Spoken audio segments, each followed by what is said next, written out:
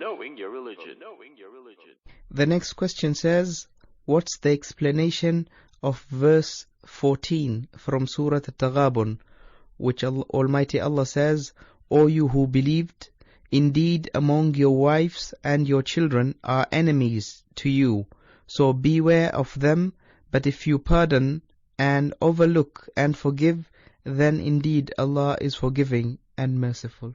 Let me quote the verse from the Holy Quran first, Brother Hatim.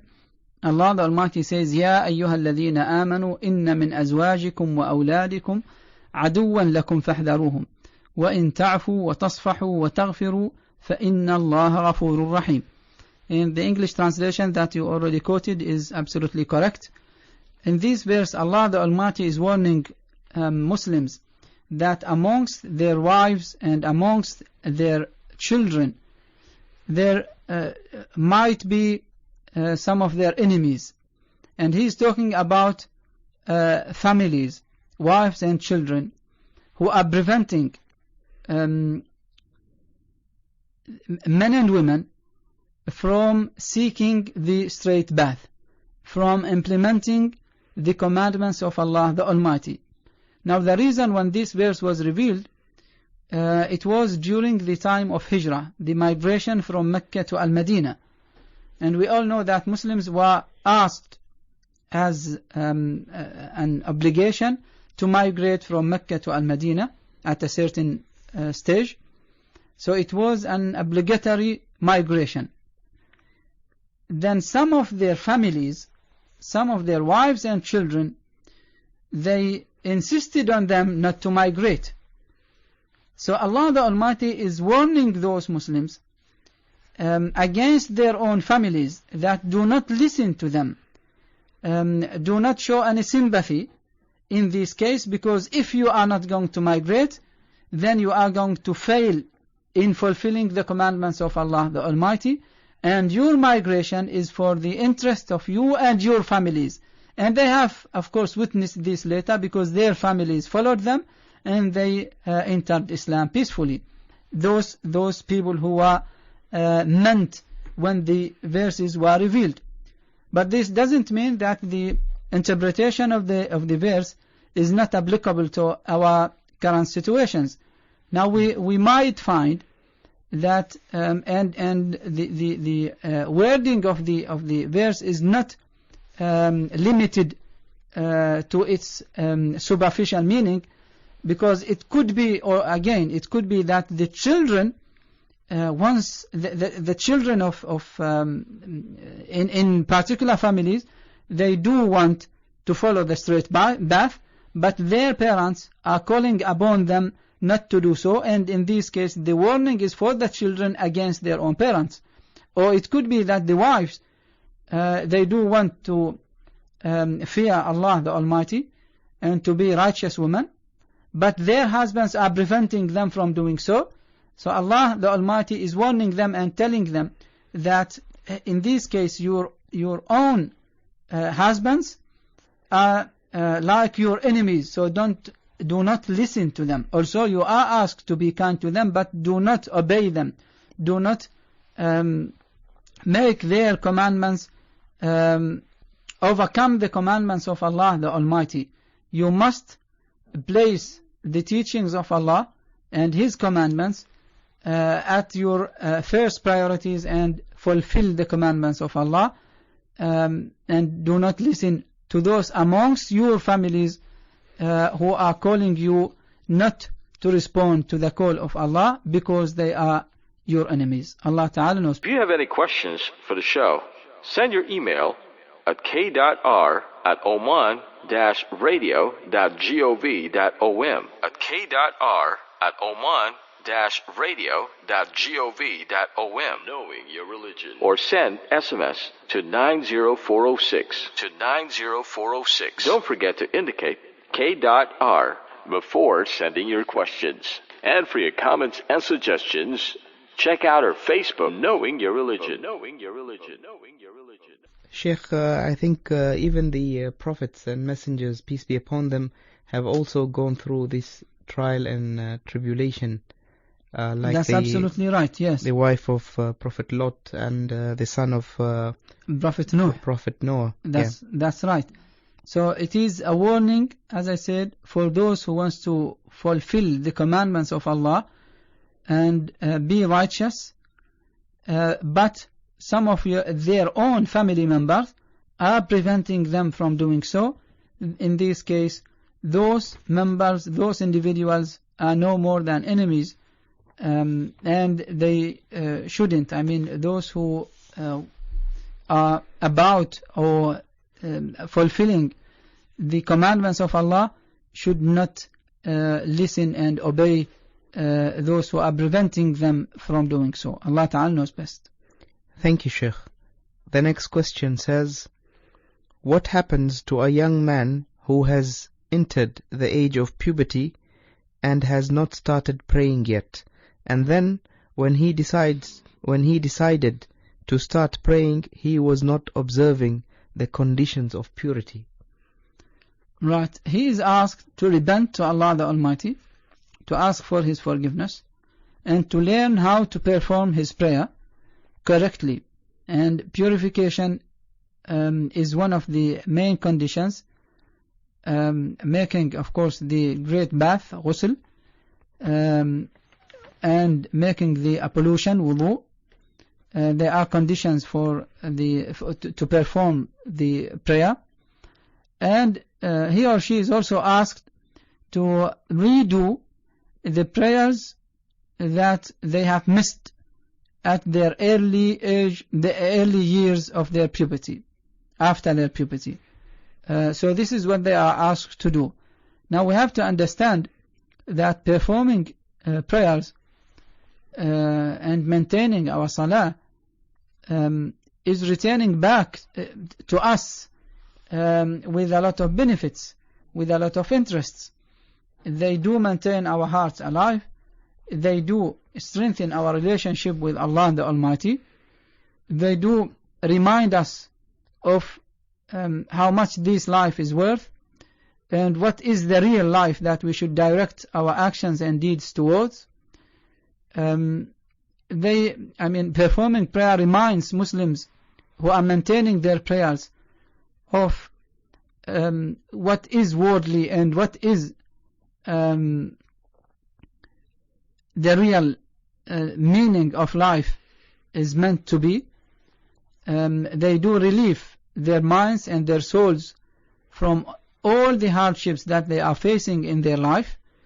So it is not something that we do for the sake of Allah, that in the sense that Allah the Almighty benefits from our prayers, but we do benefit from our prayers. We are in need to our prayers and the lessons and all the meanings associated with performing our prayers.